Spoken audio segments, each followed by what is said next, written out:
Okay, good morning, and welcome to this Ending Institutional Corruption panel on integrity and trust in academia and nonprofit organizations.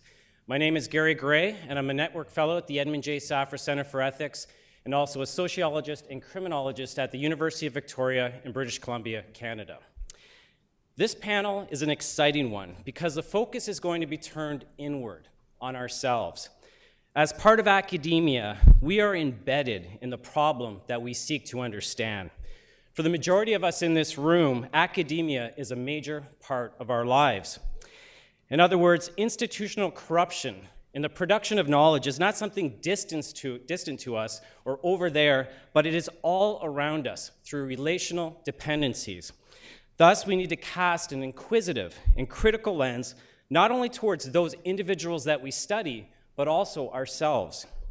It's easy to talk about integrity, but looking at how it is practiced is another story.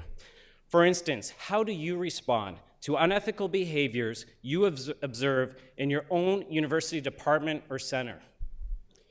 Do you pick your battles and, as a result, turn a blind eye to some situations that you know are just wrong?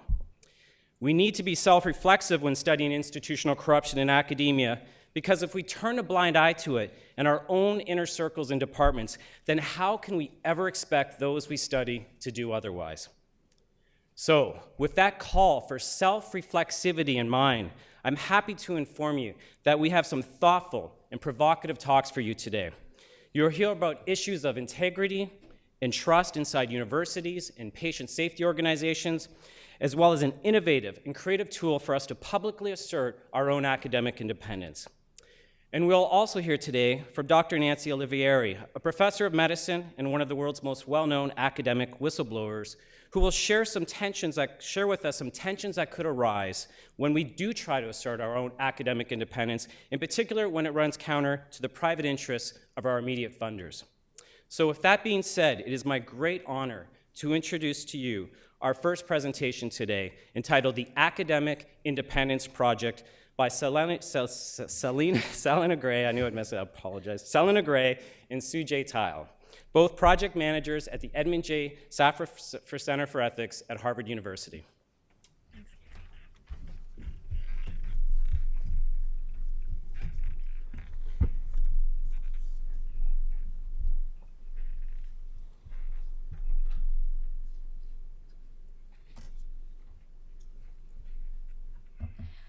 Thank you. Sujay and I have been working for the last year on something that we're calling the Academic Independence Project.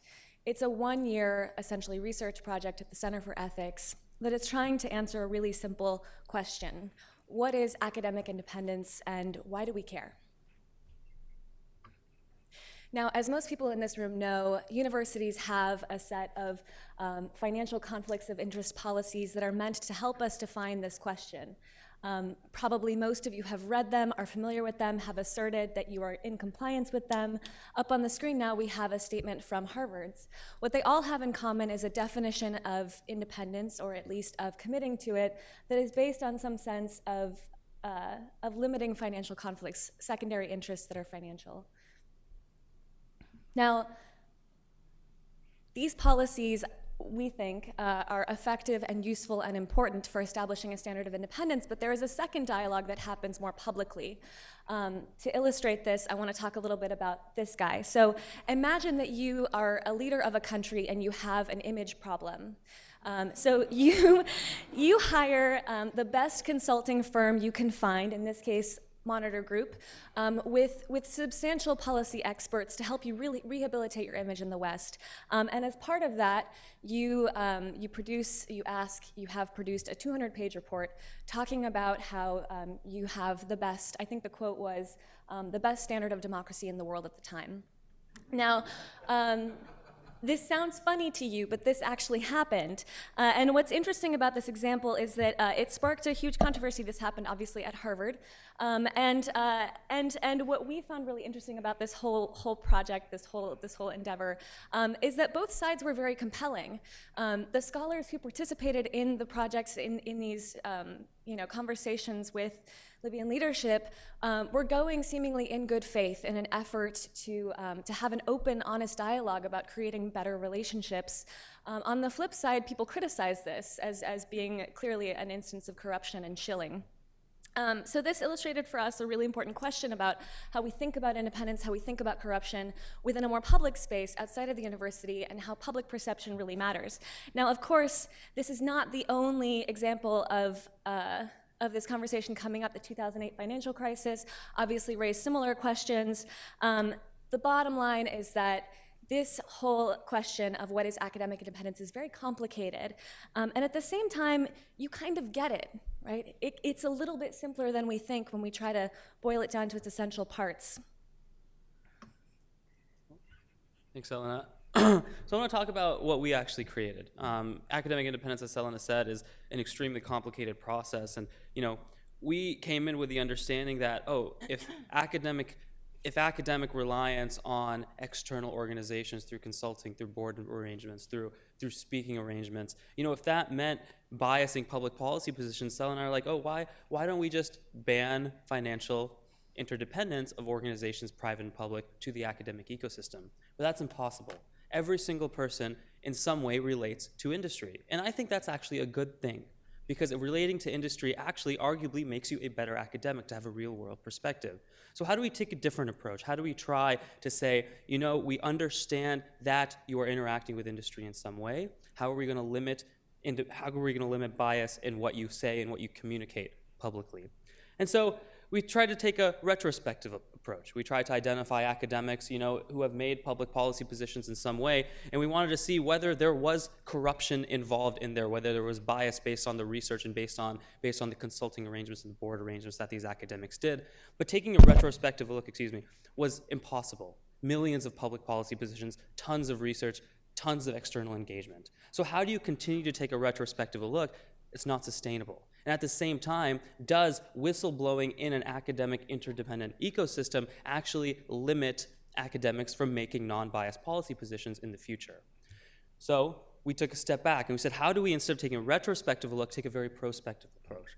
How do we match people's financial interests outside of an academic ecosystem with the policy positions that they promote and assert that these academics are committed to not having biased policy positions? When they undertake the research, when they undertake giving public policy positions, how are they going to publicly assert that whatever I say, I commit to ensuring that it is not biased based on my external financial arrangements? And how do we do this in the most simple way possible? So I want to introduce what Szelena and I have created in a website called independent.ac. You guys are all welcome to go on it. It's fully functioning now. And it allows academics like ourselves in the room to, with a very simple 3-minute process, get a certification badge, which allows you to assert publicly and have your name as part of a member directory of academics who are committed to non-biased public policy positions based on the research that you undergo. When you go on independent.ac, you're directed to a quick overview description before you get started, upon which you're asked to answer 3 extremely simple questions: that you are an academic, that you maintain that you work with external organizations, but any public policy positions you certify will be non-biased. Upon answering these 3 questions, you're taken to a certification screen, which actually includes an embed link with instructions on how to embed this within your website, any research paper that you come out with, any publicly held policy position, even a resume that you can have. And it comes in the form of a little eye, a little badge, which you can put on the top right of your whatever you want, and it certifies that this is my badge saying that I have certified that I will be non-biased in whatever policy positions I hold.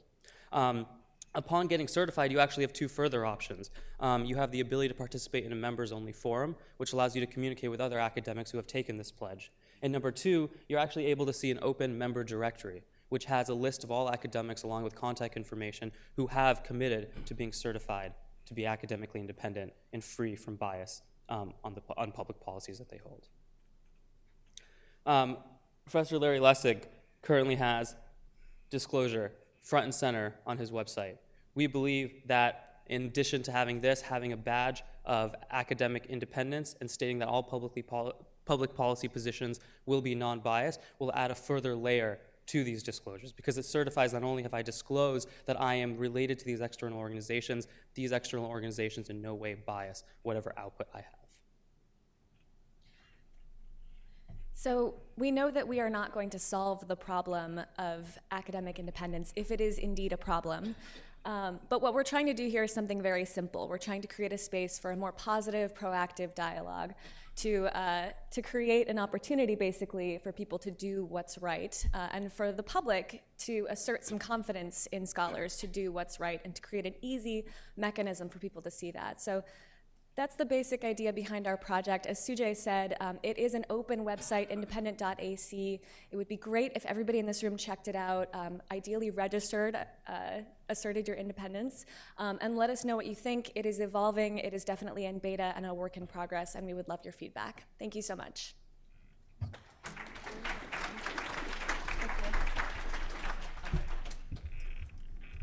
Thank you, Szelena and CJ.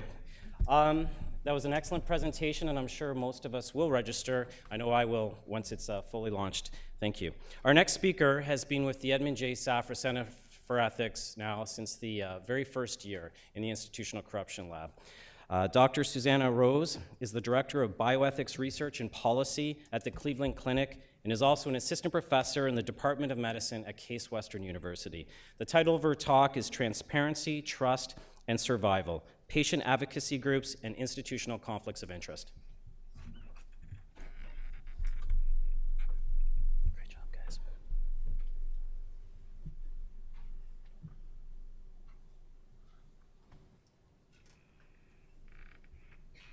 So I'm extremely excited to talk to you guys about this today because I've been involved with patient advocacy groups since I was working as a psychotherapist in cancer at Sloan Kettering.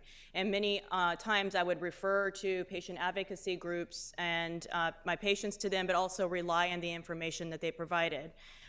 When I came here to When I came here to Harvard as a PhD student, it was Dr. Steve Jaffe over at Dana-Farber, who's now at University of Pennsylvania, who said, you know, we should really look into these patient advocacy groups to see how they are funded and to see if they're related to industry and how that might affect some of their policymaking and their actions. So what was great for me, what is part of the dissertation, I was a graduate fellow here at the Safra Center, and then it just so happened that Larry Lessig came, and it was a dream because my work fit right in with what the Institutional Corruption Lab was doing. So I've been a residential fellow and then a non-residential fellow, and I also want to thank Steve Jaffe, Larry Lessig, Jonathan Marks, and all my colleagues at the Cleveland Clinic and the lab. A roadmap here is that I'm going to be talking a little bit about institutional conflicts of interest and patient advocacy groups, just to give you a flavor in case you're not familiar with these concepts. And I'm going to give you a little bit of data that, a very tiny slice of a national study of patient advocacy groups that I've conducted. And I'm only going to really talk about one aspect of my survey findings related to attitudes on relationships and the institution survival of these groups and the transparency issue. And then I'll stop with some conclusions. So what is a patient advocacy group? They go by different names. Consumer groups, you can talk, they are used in many different labels in the literature. So actually doing a literature review on this is actually quite challenging. I tend to focus on the patient because I do a lot of research in medicine. So they're formally organized groups that focus on a medical condition or work towards the mission of helping individuals or their families with a condition or preventing a certain condition. What's most importantly, and part of my study goes through a description of what these organizations actually do because that hasn't actually been documented in the literature yet, but they provide direct services to patients and families, including recommending information on certain drugs, devices, and various ways that they try to enhance patients getting treatment. They also provide research funding. You can imagine the American Cancer Society. Some of these groups provide so much funding that they provide even more than a lot of government organizations, or even industry. So they're actually in that sort of triad of where a lot of driving research and the agenda. They're also very important players in public policy. We're talking about lobbyists yesterday. A lot of these groups are lobbyists in themselves, but they also work with lobbying companies to try to gain support for their condition. And according to political scientists that I've talked to, 2 decades ago, a lot of these groups worked together to try to find and increase funding in Washington inside the Beltway, but now it's becoming much more antagonistic and much more splintered. So a lot of these groups are fighting for not only funding, fighting for their survival, but also fighting for their own individual sub-agendas. And this reminds me of yesterday's presentation when we're talking about the idea of being threatened and sort of turning into greed. A lot of these organizations are focused now on their survival and not going away. And they're also, I use the word survival because their survival, they think also, in many ways, also helps other people, individuals, survive from their individual conditions. So one other thing that's important for them is that they enjoy, according to at least most recent public opinion polls, a much higher opinion of public trust than most any other institutions. So they have a unique quality that is valuable to industry relationships because they have higher credibility, particularly among the people that they want to target, such as patients, family members, users, researchers, but also government officials. And I give you some logos here of some of the more larger patient advocacy groups. Caveat, I have no idea what groups are in, I'm blinded to who was in my study, so I don't know if these groups participated or not, just to give a caveat on that. So patient advocacy groups and conflicts of interest. So PAOs have to sustain a delicate balance between their honoring their missions, but also their financial stability and their survival. And in order to support their operations, almost all patient advocacy groups in my study receive external funding. Many PAOs develop financial relationships with industry that allow them to provide these services. And this is where this gets interesting is, these industry relationships may raise concerns about undue influence and potential bias. So there are a lot of case examples I can provide you. But in 12 minutes, I wanted to just give you some idea of what types of bias and what types of harms might occur. So, for example, I can give you multiple examples offline if you're interested. And there's, for example, a public advertising campaign by a patient advocacy group in Canada that promoted a certain cancer drug and said that you should get this, but it was somewhat expensive, and there were some questions about its viability. But the interesting part here is that it was the face of it was by the patient advocacy group, but it was 100% funded by the pharmaceutical company of the drug that was being promoted. So it was concerning that this was really an advertisement, but it was under the face of a patient advocacy group. So it was more highly trusted source of information. There's also the new, and probably in the last couple decades, with Susan G. Komen and also the American Heart Association, really pioneered this idea of cause marketing, where you look where brands are actually tied together. Like you play yoga, or you lick off the thing and Susan G. Komen gets money. Or you see the heart sticker on groceries in the grocery store. That's a co-branding technique that both the for-profit company and the nonprofit get benefits. Also, there's been some recent media attention about patient advocacy groups and coalitions supporting a certain drug, but then dropping out of their support, and this seems to be related to those who have industry funding continue to support a very expensive drug, but then those who do not have industry funding tend to be very critical of this very expensive product. Also, patient industry will encourage the use of drugs, but without sort of defying harm. There's recent and also sort of long in the New York Times about the National Alliance of Mental Illness, the use of SSRIs among adolescents, for example. What I'm not going to be talking about today, but is a recent phenomenon, is what we call venture philanthropy. So you may have read in the news recently that the Cystic Fibrosis Foundation actually invested in a biotech company and actually has about $150 million, but now they have royalties that are worth about $3.3 billion. And what's interesting is that the cost of the actual medication per year is $300,000. So there's concern that the patient advocacy group didn't do enough work to actually bring this down to a level that would be helpful to their constituents. So in order to gain information about these organizations, I did a national survey, and I'm going to be talking to you just mainly about the policies of disclosure and of receiving money. So data collection methods, just for you methods folks, is that we took a random sample, we provided incentives, we had a very good response rate, and we analyzed both the quantitative and qualitative data. So you can see here, I think we did just a descriptive that most of the organizations are related to genetic conditions, second to cancer, neurological, and then you go on from there. And these reflect national trends. What's interesting is that about 58% of the advocacy groups in my study receive industry funding. And if you drop down to the box, you'll notice, as we would with any kind of financial data, it's very, very skewed. So you have a very small group of organizations, or there are a lot of organizations that are getting a little bit of money from pharma, and then you have over on the tail end, you have a small few who are getting a lot of money from pharma. So one thing that's, there we go. Slide didn't show up. Okay, one of the this slide was supposed to be here that shows that it's not just pharma, it's also food industry and a lot of other corporate organizations that are providing these donations. So when I say pharma, I'm speaking specifically to that, but we're also looking at investigating other sources of industry. So,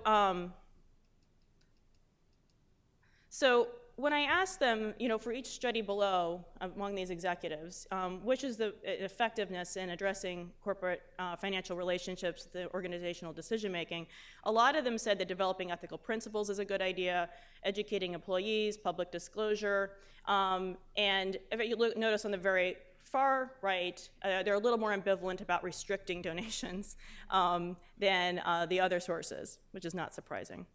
So, what's interesting here is we have quotes that are indicative of the range of perspectives on this, is that disclosure would increase competition for money or make donors uncomfortable with giving. And we have a lot of anonymous donors. So this person says no transparency. Trust and public credibility are essential for patient disease advocacy organizations. Transparency in financial relationships with industry partners will alleviate suspicion of undue influence. So this is sort of directly a lab quote we should pull out.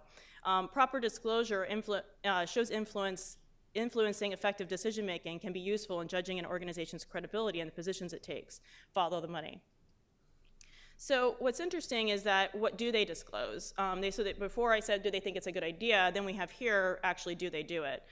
Most of them say yes, we're very transparent. But the studies that have been done, including other studies that I've conducted and other previous published studies, is that they don't. Is that they may say something, and many of you I know have looked at other lobbying groups and things that say that they're being transparent, but the actual disclosures are very hard to find, and they usually only provide very limited information. So a lot of groups say, should we avoid, avoiding conflict or avoiding this conflict of interest entirely? A lot of them are saying, no way, we want to take money, our survival is based on this. But others are saying that we have to compromise and that these things may actually influence and bias. So in summary, patient advocacy groups vary widely in their size and their mission, their funding. Survival is contingent upon maintaining public trust, but also on maintaining funding, which may include industry support. PAO leaders worry about financial survival, and their opinions on disclosure vary compared to what they are doing in practice. So patient advocacy groups need to increase public transparency. I know transparency is not the solution to undue bias or influence, but at the very basic level, we need to be able to get this information. So I'm not sure if you guys are familiar with openpayments.gov, but this provides more transparency related to physicians and academic medical centers, but does not include patient advocacy groups, which could be one policy inclusion. And national policymakers should include PAO stakeholders in policy decisions, because a lot of these groups have very specific ideas that might be work for the smaller groups compared to the larger groups that have more resources. And specifically, COI management companies that have been used in academic medical centers may help these organizations start to think through their policies and manage their conflicts of interest. Also, I want to cite and thanks to the artists that I used, the artwork in my presentation. My citations are here.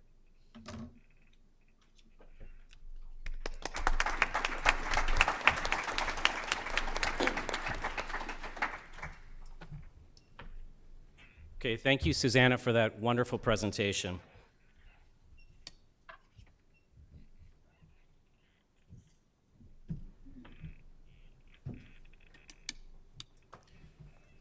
Our third speaker today is myself, and big surprise. The title of my talk is Trust in Research, the Ethics of Knowledge Production.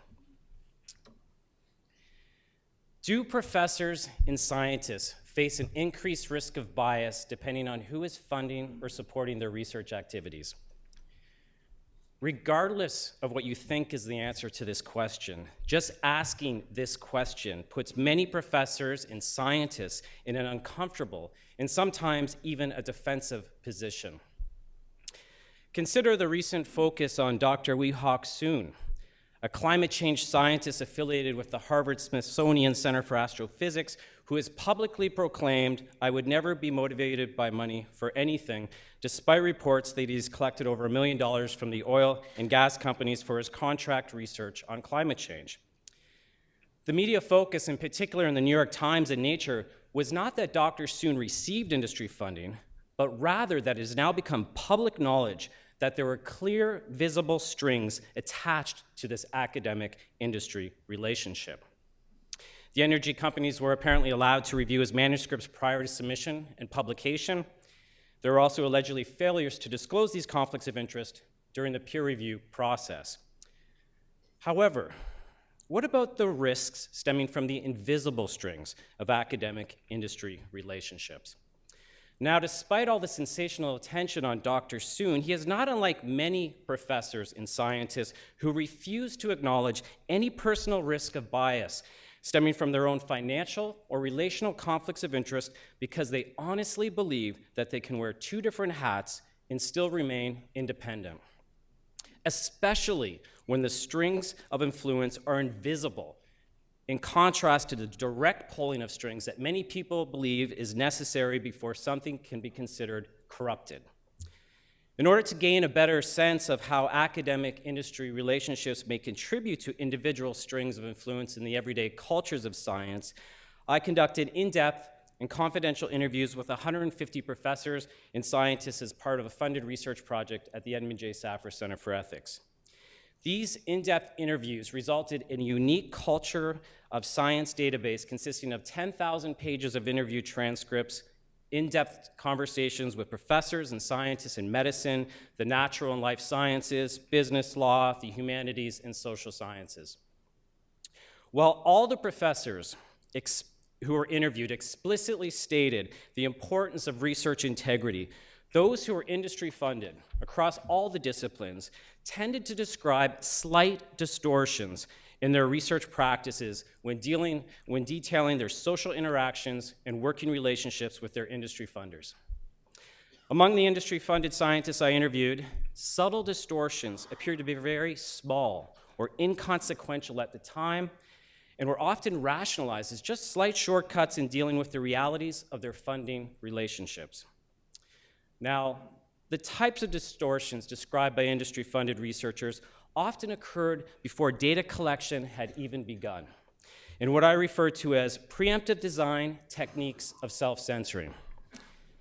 Two types of preemptive design self-censoring were selective research question framing and selective and strategic sampling, which are techniques that originate from pressures to increase the possibility of a positive result. One industry-funded professor who conducts research on food described during the interview that he thinks a lot about the design of his studies and the risk of an unflattering result to the industry. He notes, "I try to get funds for research from the vegetable X industry, and there's a little imbalance there because obviously they don't want me to come out with terrible things to say about their vegetable. They are very hot and cold in that way. They would say, 'We need your help,' but what are you going to say?" They were scared to death. It steered the way I chose the project. I could have chosen another project, but I said, let us all find a project where everyone wins here. When I interviewed another professor who was also an editor of a scientific journal in nutrition, he stated, "So we get some manuscripts that are industry sponsored, and one senses that their story is a little slanted towards the benefit of whatever it might be. Their product did this, never mind that it didn't do 10 other things. The most frequent scenario is not that the study is done poorly, but that the questions themselves are kind of selective. Now, a very subtle but significant aspect of preemptive design techniques of self-censoring is that they help to neutralize any guilt a researcher might experience in their ethical decision-making. In other words, once the data collection stage is reached, an industry-funded professor can carry out the remainder of the study in an ethically legitimate and scientific manner. The fact that they might have increased the possibility of a positive finding for their funder often becomes muted and not critically reflected upon. In my view, this is a key stage in the normalization process of self-censoring and distorting research practices. In addition to before data collection techniques of self-censoring, the industry-funded professors I interviewed also revealed subtle distortions after data collection in what I refer to as interpretation self-censoring. Here, some professors described how over time they learned that with industry funding, one may need to narrow the analysis and downplay interactions when conducting their studies. One interviewee, a medical professor, discussed how he found himself having to slightly change how he reports his findings when being funded by the pharmaceutical industry. In one of his projects, he thought it was important to run additional tests on the company's drug, but stated, "I got the sense that this would make them mad." He therefore self-censored himself and avoided discussing an expanded research scope with the company. During the interview, he stated, "I knew not to ask, and I had been coached in a way not to ask. But again, if I just take it from them, the pharma company, and I say it inhibits molecule A, and I just throw it on my cells, and I say, well, all the activity that changed must be due to its ability to inhibit molecule A, and I don't check whether it inhibits molecules B, C, or D, then I don't feel like I've done my appropriate scientific experiments." What is interesting with this medical professor I interviewed is that he secretly ran additional tests to satisfy his own scientific curiosity and ethical consciousness, but never informed the drug company that he did in case they would be upset and potentially pull his funding. When I asked him, what would you have done had you discovered something bad with the drug during one of your secret tests? And his response was, "I really don't know." During the interviews, I learned that negative results that were perceived not to be in the interest of the funder were sometimes not pursued, resulting in the broader and well-known practice of positive publishing, with the accompanying self-censoring technique of selective and strategic reporting. This technique of self-censoring is highlighted in the following statement given by an interview with an economics professor who researches private equity finance. He said, "The only way to get the data is to get the private equity firms to give it to you. If you then say these people don't know what they're doing or they only make returns by taking excessive risks, then there is a potential you simply will not get data going forward and you will be forced to leave the field. So you have to worry that the research that comes out is more favorable to the private equity industry than otherwise it would be." Now, a very subtle but significant aspect of positive publishing is that it contributes to an ethical distancing between a professor's research findings and the way the industry funder might then use the study to support its claims. This ethical distancing is illustrated in the following quote by a scientist I interviewed who was conducting research on the energy efficiency of a particular candy product that most people would simply associate as junk food. During our 2-hour interview, and after how he had described how he's engaged in many of the different types of self-censoring practices in his working relationships with the food company sponsoring him, this professor turned to me and said, "I don't care about the nutritional aspects of it, quite frankly. That's not what this project's about. I don't have an ethical dilemma about that. Even if the company takes the product that I'm working on or whatever, and they're out there trying to sell it as the latest health food, that's not what my project is about here, okay?" Now, sometimes when I share these findings on techniques of self-censoring, someone will say, "Yeah, but people self-censor themselves too with government public funding." And in response to this, I'll say yes and no. Yes, because during the interview, some non-industry funded professors did note that due to funding constraints, that they increasingly self-censor themselves in their choice of topic to study. And given shifts in government public models, funding models, this is most likely to increase, especially the more intertwined industry partnerships become with government funding. However, unlike the professors receiving industry funding, the non-industry funded professors I interviewed, once they had their funding, described their social interactions and working relationships with their non-industry funders in a very different, more hands-off way. The descriptions of their day-to-day research practices resembled more closely the traditional norms of academic independence, whereas the techniques of self-censoring I described today were common among the industry-funded professors I interviewed. Now, if these distorting practices, these techniques of self-censoring, are taking place in nuanced and easily rationalized way by industry-funded professors, as my interviews have illustrated, will we even notice at the aggregate level? Yes, because over time, the accumulation of these little distortions will contribute to a broader system of knowledge production that will become even more distorted and more difficult to trust. In other words, these techniques of self-censoring that I have shared with you today, I believe represent the social mechanisms underlying the funding effect bias that we observe at the aggregate level and as illustrated through the science of meta-analysis. However, it is only when examining the totality of these minor distortions that all of us might be susceptible to in our everyday funding relationships do we gain a nuanced and illustrative lens into understanding the funding effect bias observed at the aggregate level of meta-analysis. Self-reflection and close examination of our own social interactions and working relationships with funders is urgently needed, because I don't think it's too alarmist to say trust in science is in trouble. In fact, one might argue that we are in a trust crisis right now inside academia. Thank you.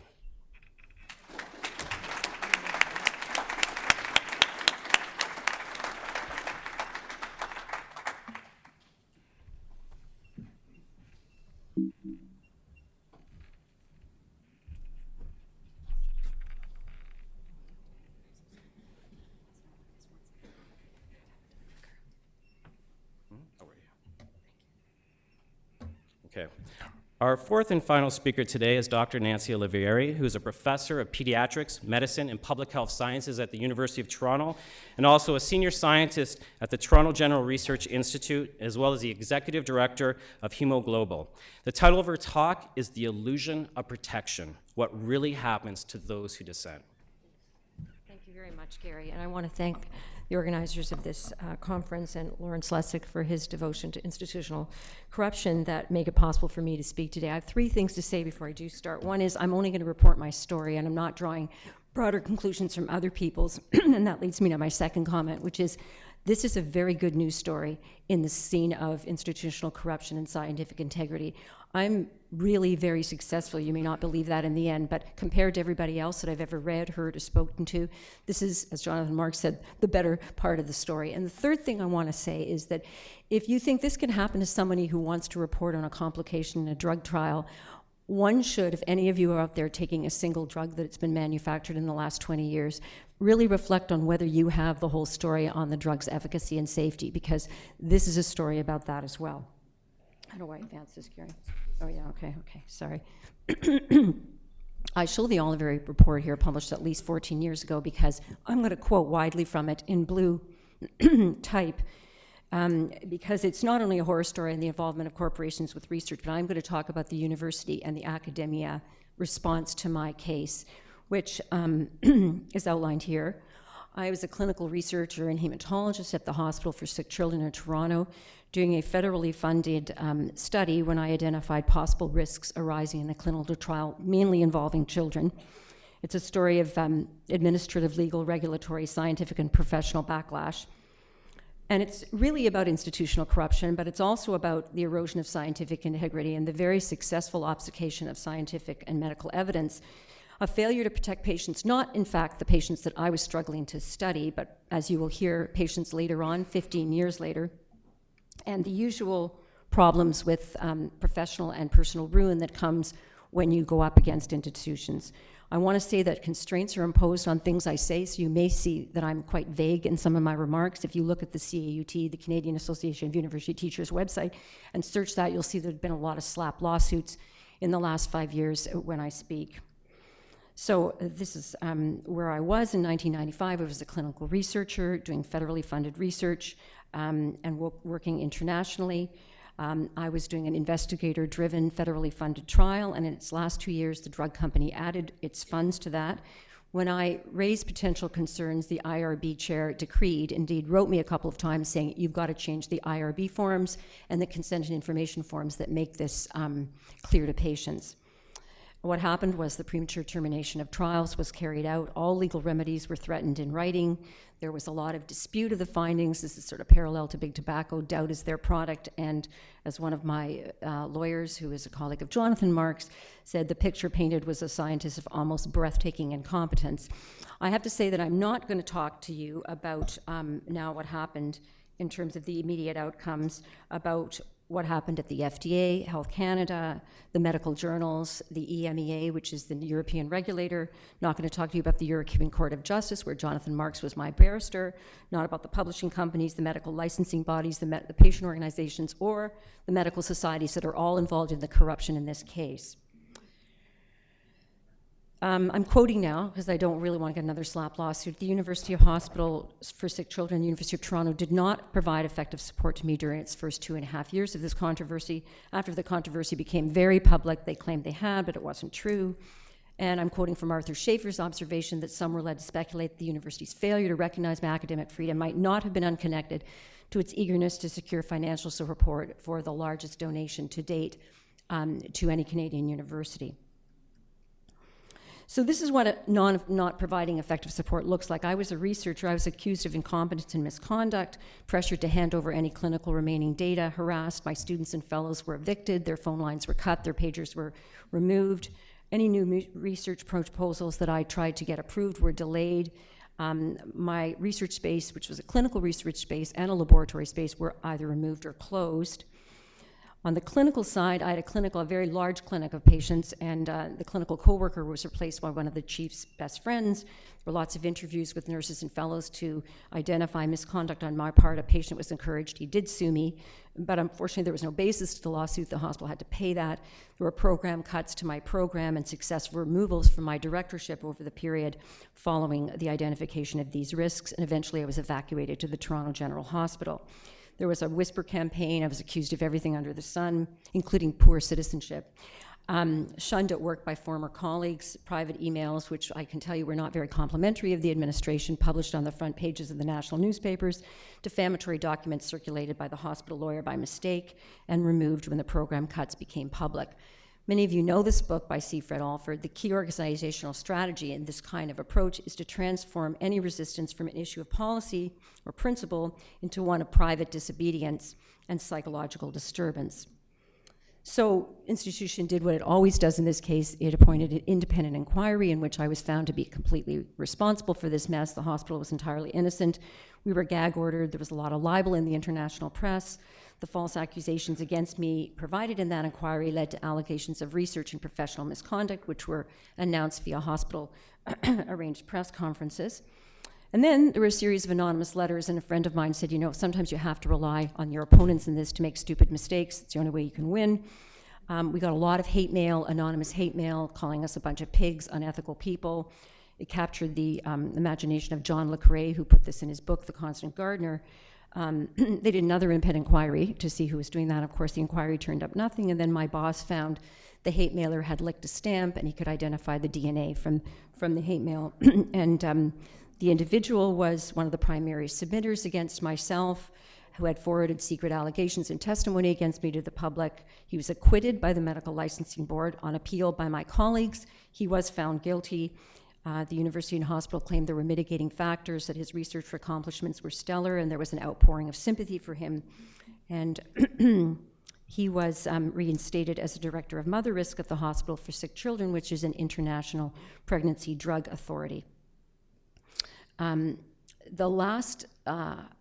really sad thing about this is that, there were lots of signs that there was misuse of my research data and professional misconduct on the basis of Corin. And if you look at the Toronto Star Mother Risk, if you just dial that into a Google, you'll see that over the last 6 months, there have been real costs in terms of patient safety and family tragedies based on recommendations of the Mother Risk program. So what you see before you is somebody who actually settled all of that. I had a report, as you see, published about me, and I was referred to the licensing body in an effort to remove my medical license, and that was actually completely fruitless because they got an international consultant who said, "What are you smoking? This is ridiculous." Everything she did was commendable, so I got reinstated, and that basically led the way to settlements. You should know I spent my own money. All the legal wranglings of the past 20 years have been basically on my own private money. We were sued by the deans of medicine on their public money, and there were a series, I had 27 lawyers at one point, and there was a considerable outpouring of legal discoveries. I spent the entire decade between 2002 and 2010 every summer in discovery. And anyway, these are a series of settlements that finally came my way over the last periods, and the last one was reached with the company in 2014. The problem is that you're identified as somebody who, as my university health network where I now work, thinks you're trouble. That's actually something my chief of medicine said to me. Corporate UHN thinks you're trouble, so you're not going to be allowed to go back into the clinic, and we don't really think you should be doing research, and why don't you just hang up your medical license and stop paying your medical insurance? And so what I can say in 11 minutes is that I've had a problematic subsequent professional existence in Toronto. And I'll skip that.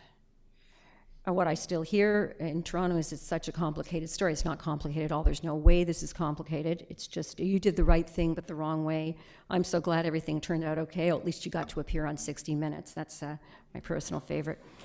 So if you have God the fact, I don't even remember this, and I should have it in quotes because I don't remember who said it. If you have God, the facts, the law, and press on your side in these situations, you have a 50-50 chance of defeating the bureaucracy. But I want to say that because of this invitation and because of Lawrence Lessig's dedication to institutional corruption, I think that our odds are better. And just the chance of speaking to you about this has given me a great deal of hope in terms of my future colleagues facing something like this in the future. I want to thank you for your attention.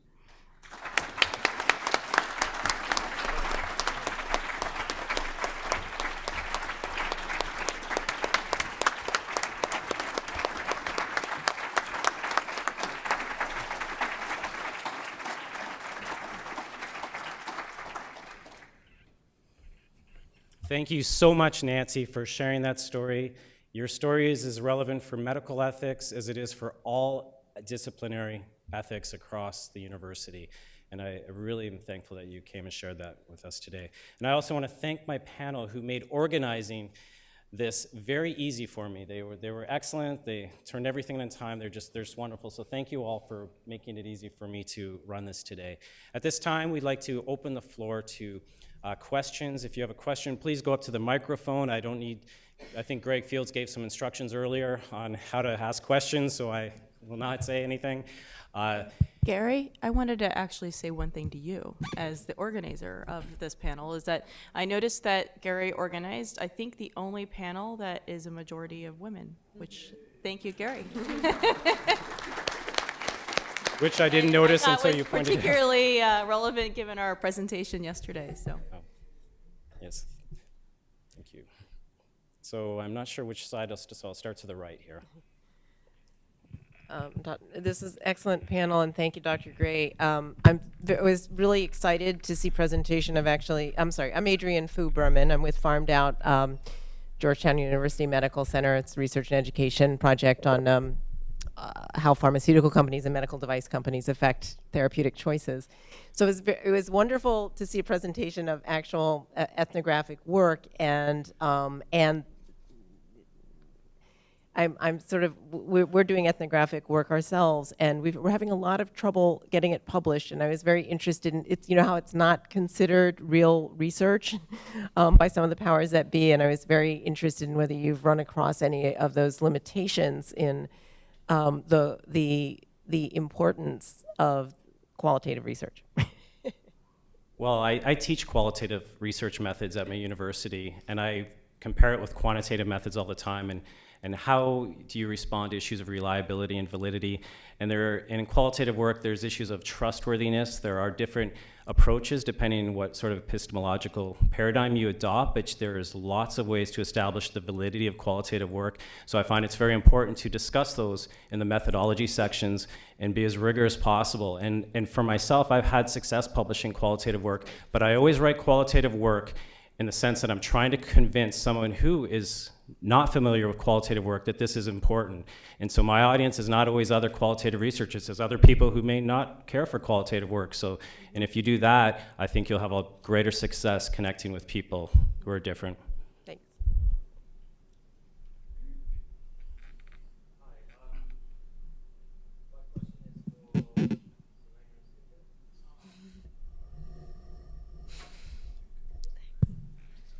Hi, question for Szelena and Sujay. Thank you very much for that very interesting presentation. I was just wondering whether, I mean, your focus is on researchers as individuals, likewise Garry's presentation. But if we're thinking through solutions and remedies to these problems, whether we also need to be looking at the level of the institution. And I wonder whether there is a way to persuade institutions as part of some kind of certification process to maybe make certain conscience clauses mandatory in research contracts so that researchers are to some extent protected from the kind of strings that Garry identified. Yeah. It's a good question. I think one of the things, actually, one of the intermediary projects that we ended up, not pursuing further was we actually tried to create a new type of disclosure portal that would be introduced within universities for them to mandate academics within the organization to have to basically go through a different disclosure flow that was going to be a little bit more thorough and rigorous in order to basically mandate that academics, if they were not incentivized to go through this entire long flow and there was more restrictions, that they would just not have the engagements that could lead to bias. What we found when dealing with a lot of universities is that, and organizations, is that mandating something at an organizational level is nearly impossible. And that's nearly impossible because of the current requirements that academics and researchers within the organizations have to go through in order to submit grant applications or make any public policy recommendations or publish any findings. And so ideally, yes, you're correct. I think at an organizational level, it is highly relevant. I think in order to get there, you need to have a critical mass of academics who have demonstrated that they're willing to be certified against bias before approaching organizations to mandate it. My name is Steve Kaiser. For 15 years, I worked as an engineer with the state of Massachusetts government. And my concern here is with protection. Because I was a whistleblower at least twice. I quit one job. I got fired from another for blowing the whistle. And later on, it was very interesting. I had so many enemies in state government that they wanted to get rid of me. I hadn't blown the whistle, but I had protection. And it's very important. If you get protection, you can survive. And what happened was I volunteered to assist on a water protection project relating to highways. And the EPA wanted that. And they knew that I had volunteered to do that 10 hours a week. When the state tried to fire me, they heard about it, and EPA said, listen, if you get rid of this guy, you promise to protect that roadway system and the water system, we're going to shut the project down because we have federal law behind us. The state government guys read the law and said, uh-oh, this guy has protection. They couldn't fire me. The governor held meetings of his cabinet for hours discussing how to fire Steve Kaiser. It was absolutely, and they couldn't do it. So now that I had protection, I could do anything except run down the middle of Beacon Street without any clothes on. Okay? But I didn't abuse that protection. I found other people had protection, usually from a legislator, or a judge, or in my case, federal government. So if you have protection, make sure you have protection before you blow the whistle. So I'd just like to suggest that to Nancy is, wow, I'm looking at what happened to you, And my sense was you didn't have enough protection. That's probably true. I had more protection than most.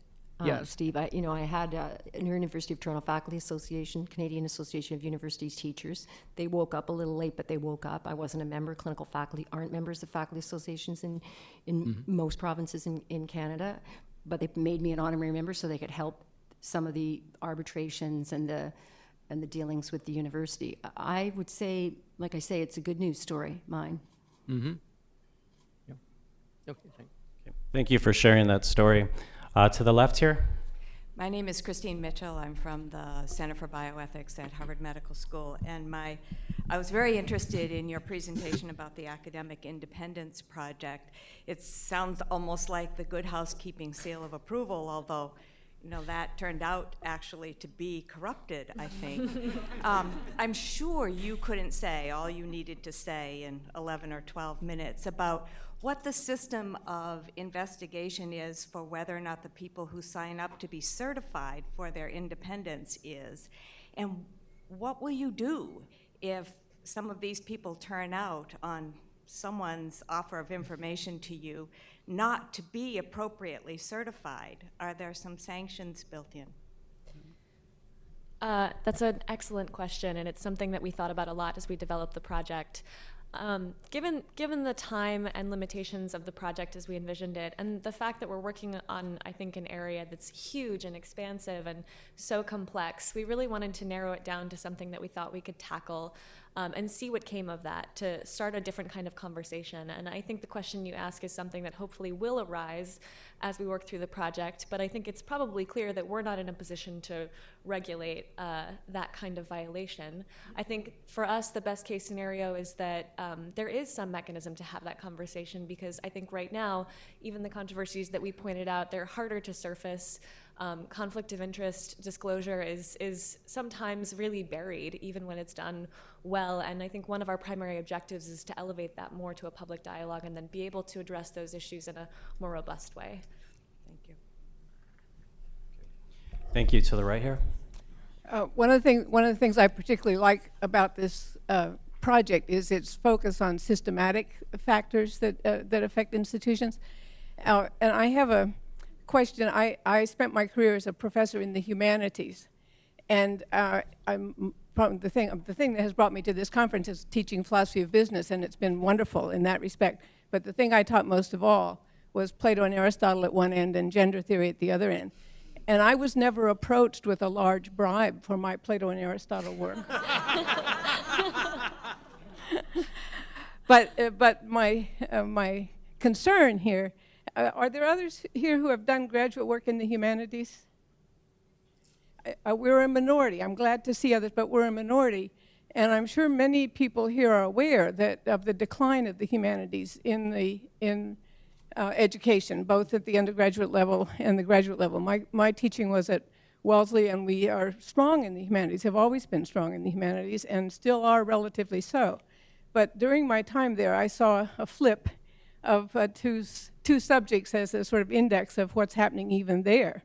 When I first started teaching, among the departments that was usually one of the ones that was top in enrollment was history. History and English, as you can imagine, and but history was there, and economics was somewhere down here, maybe in the middle of the list somewhere. In the time I was there, they flipped, and economics is now the #1 major, and poor old history, to say nothing of philosophy, my department and so on, are much declined. And I myself think, and listening to this conference has been illuminating to me in this, that a lot of that is, of course, because so many academics now are drawn to fields that have the opportunity for cooperation with external organizations. And I wonder, I'd be glad for any thoughts about that. I don't know whether one possibility might be to say, ask the economists to divide themselves between those who work in academia and those who work in industry, and let academia revert to being the irrelevant, low-paying place it has been, and good. Well, maybe this idea can go forward. I see it's been grasped. Thank you very much. I just wanted to respond to that just very briefly and to say that I had interviewed a lot of humanities professors as well. And I wanted to make it clear that although we see a lot of these distortions in particular disciplines, during the interviews, when I interviewed humanities professors and social science professors who were having industry relationships, they were sounding a lot similar to me as the professors in medicine or anywhere else who had industry relationships. So it's not necessarily a discipline-specific thing.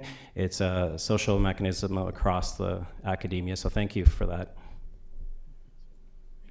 Shelley Morse, I have a question. I feel I want to give a great tribute to Dr. Olivieri. I think she is our modern Galileo. But my question for anyone on the board is, are we not starting with the wrong assumptions? Our question is apparently to drug industry, how can we do honest medical research for the benefit of mankind? And the question really becomes, do you really believe that a drug, which by definition has to have a patent, meaning that there is something in there that is developed in a laboratory which is better for the human condition than what would happen if we simply promoted the natural strength of the human body? So are we not asking the impossible when we say to drug research, you must prove that a patent material is more beneficial and therefore Merck and company should have privileges over other techniques of research?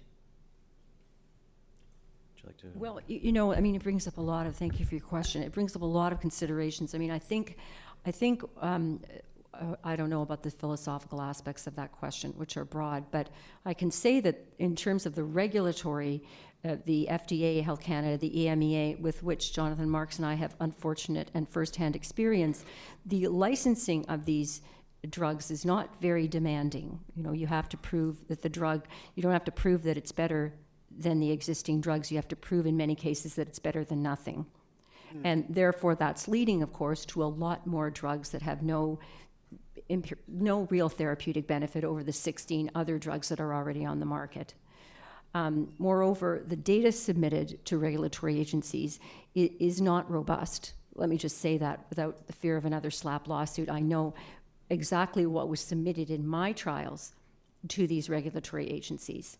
Let me just say that I know that. I better just end by saying that. And they are not robust, and they may not be confirmed. The FDA and Health Canada, at least, I don't know, but the EMA, they don't have a lot of checks. They don't go back to the researcher and they don't say, did this patient actually have a fall in X or a rise in Y? They don't bother checking. They rely on the veracity of the researcher himself and or the company that's sponsoring the drug. I mean, I know this doesn't answer your question, but it does point out the complexity of what you're asking, I think. Thank you. Welcome. The Koch brothers are very interesting because they do what they do in the public sphere as a business, not just as businessmen, but as a business. So for instance, ALEC is an institutionalization on the state level of how they want law to be reformed. They're also moving into academia, and I suspect that they're institutionalizing that kind of, from my opinion, corruption.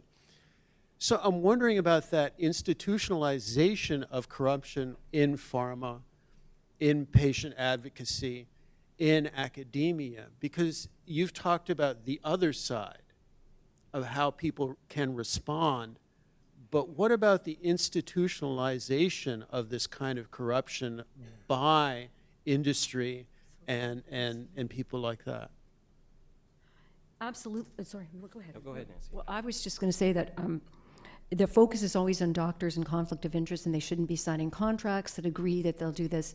But you know, right through my story, U of T would say, this is all a done deal and we don't have these contracts anymore. And then people would come up to me and say, here's the contract I just signed. It's completely institutionalized. And those who sign those contracts are the favored sons and daughters of the institution. They are rewarded. There's the destigmatization of conflict of interest that's happened over the last 20 years. When I first presented these data, this was 1995, you know, and so I think you're quite right. There's an that's why I tried to focus on the responses of the institution, because it really isn't, it's easy now. They can, you know, the institutions, they open their doors. And so there's no point in pointing that this guy did that wrong, but they are relying on individual resistance because the institutions won't resist. So that doesn't help you really, but I mean, we can talk. One thing about the variability with industry is that there's a lot of variability. And there are certain pharmaceutical companies, for example, who I would say I would commend for actually from that side down, setting very specific policies about how they'll work with researchers, patient advocacy groups, and have make this public and are working at it from that end forward. And I think their motivation for this is because they see that they may not be able, they can access certain benefits, but only if they restrict it in certain ways. So, but that hasn't been adopted widely. There is a European sort of code of ethics of working with, among European pharmaceutical companies, a code of ethics of working with patient advocacy groups. I don't know how well it's enforced. But it's all been self-adopted, not imposed. I think I'll just quickly add one thing from like a different, not medical perspective. I'm an undergraduate, and I've, you know, the liberal arts education and so you're not corrupted yet? There's been such a pre-professionalization of liberal arts organizations and, you know, more humanities-driven universities over the past several years. It's so relevant, even on Harvard College's campus, that just the infiltration of organizations that have had some inroads in campus in different ways. Campuses have become hubs of technology and innovation and are spinning companies out left and right. And that's a very positive thing, I think. And I think that's a big reason why there has been a institutionalization of academia. I think that if we view it purely as a negative thing, that's also bad as well, because I think the inroads allow academia to be very connected with what's happening in the world. And you know, I believe that if we can create some sort of system to simply mitigate the potential bias that it could cause, but you still welcome the institutionalization in some way, I think that could be a positive thing. Can I respond to that? I don't agree at all. I mean, I really don't agree. I mean, it's human health, and we're talking about trials that, you know, it's not just me. I mean, there's empirical data after empirical data suggests that there's a much higher likelihood or conclusion of a positive result if a pharmaceutical industry funds the study. And that is not because their studies are better or worse. It's because that there is pressure to produce positive results, as Garry has. I mean, I'd like to read every one of those 100,000 interviews, just confirm my own. This is not a positive thing in health. This is a threat to health. This is a threat to human health. It's a threat to human safety. And it may be great, I don't know anything about business or economics or law for that matter, except to have 27 lawyers, but I can tell you, it's wrong. It's wrong. And we have to think of another system, or the evidence base of medicine is going to be systematically eroded. And you don't have any idea of what your parents or grandparents are taking in the drugs that were developed over the last 20 years, because those data are not there. Yeah. I just wanted to quickly say as well, during the ethnographic study and interviews, I interviewed people across the hierarchy, from presidents to fully tenured professors to assistant to sessionals. And it's one thing if the principal investigator, who's often very high up in the organization, signs a contract, and then everybody below that has got to follow the line. So it's not even always that embeddedness. It gets really complex. So I may want to say something, but it may run contrary to someone higher in the hierarchy to me. So next question here. Hi, my name is Jeff Beeman. I'm an energy researcher at Lawrence Berkeley National Lab. And my question is for Szelena and Sujay. I applaud your effort to certify researchers, but I wondered if you thought about the negative blowback that might be. In other words, there may be a certain amount of Darwinism in terms of funding. In other words, people that get more funding from private institutions may have a louder voice. They may have more publications. There may be more of that money flowing towards them instead of the certified individual that may have some scrutiny in terms of their funding. So in other words, it may amplify the voice in the reverse way. I think that's fair. I think there's a couple of potential. One of the things that Selena's heard 50,000 times from me is, the way that I equated this was like when you go to Whole Foods and you have an organic food label on something, and automatically the food that's next to the food that doesn't have the organic food label is seen as somehow subpar to that. And so I do worry about the non-certification is not in a sense that these are biased versus non-biased researchers, in a sense that the certification simply is a pledge of someone who has worked with industry to ensure that this researcher's findings and public policy statements are as non-biased as possible. I do agree with that, and I want to reiterate that this is not a binding institution that basically says that by saying this, that if any bias is discovered, that a lawsuit will be held against you. This is merely a pledge that I, as an academic researcher who is committed to academic integrity, will make sure that anything I produce is non-biased, and I will commit to that pledge in a sense. And so I don't think that it's going to limit funding. I don't think it's going to limit any resources away from investigators who do take on this pledge. Merely, actually, it's going to amplify their voice because their actions are, in a sense, more reputable because they've taken a stance on making sure they're limiting bias. If that makes sense. I also just want to add that, through the course of work on this project and the different examples we brought up, the monitor group controversy is my favorite. It was really interesting and really important to hear the voices of professors who were involved in that, how they perceived their role, how they perceived their ability to navigate those conflicts. And the overwhelming sense that we got is that there really isn't enough public dialogue where professors can have an active voice. So I think that that's primarily what we're after, is we don't intend to transform anything on a grand scale. I think that would be incredibly naive for us to say. But to begin to have that positive dialogue, to begin to enable academics to talk about this in a way, not just in response to a controversy or a witch hunt, but in a way that allows them to come out and assert a commitment to these principles. I'm going to allow one more question because we're technically out of time. So just one quick question, and I'm really sorry, Mac. Thank you. I really want to hear your question, so come up afterwards. Mary Simmerling from Cornell University. I just wanted to observe and ask for comments on the story that Nancy shared. Yesterday we heard from Aaron Kesselheim. I don't know if he's here, but the FDA granted accelerated approval to the drug in 2011. So I just wanted to make that observation and welcome any comments on it. It's a very important observation, but I can't speak about that. That's what I figured. Yeah. That's a story that maybe I'll give to you, Jonathan. You can analyze it. It's not quite so straightforward. Can I just make another comment, Garry? Absolutely. I'm a little bit curious about the Academic Independence Project because, there are data, maybe this was what Marc-Andre was going to ask or not, but, no researcher believes themselves to be biased if they take $1 million or $1, right? So I can tell you that there's a really funny slide where you ask is your colleague biased by the money he takes? And he says, oh yeah, like 51% of them are biased. And then you ask if you're biased. No, I'm not biased. So what I'm getting at is, if they commit to not being biased, how is that in any way a confirmation that they are not? That's a fair question, and that's difficult. And you're spot on. And like conflict of interest policies, a lot of organizations in the world kind of put an arbitrary dollar amount on the amount of outside industry engagement you can have, which doesn't seem relevant at all because I don't know what that threshold number is. And so that's why we didn't simply try to design a new disclosure policy that would be more committed to non-bias. But disclosure is just disclosure. That's so exactly, you can say, I take money. And a lot of people, to be perfectly fair, overly fair, will say that I take money, but I'm not biased. And they may genuinely believe that, but that doesn't mean they're not. So can I just interject, because I think it's a really critical part to the story that you didn't tell. Me? So no, not you. Oh. No, you've told the right story. But one slide I think was missing in your presentation because it answers Nancy's question.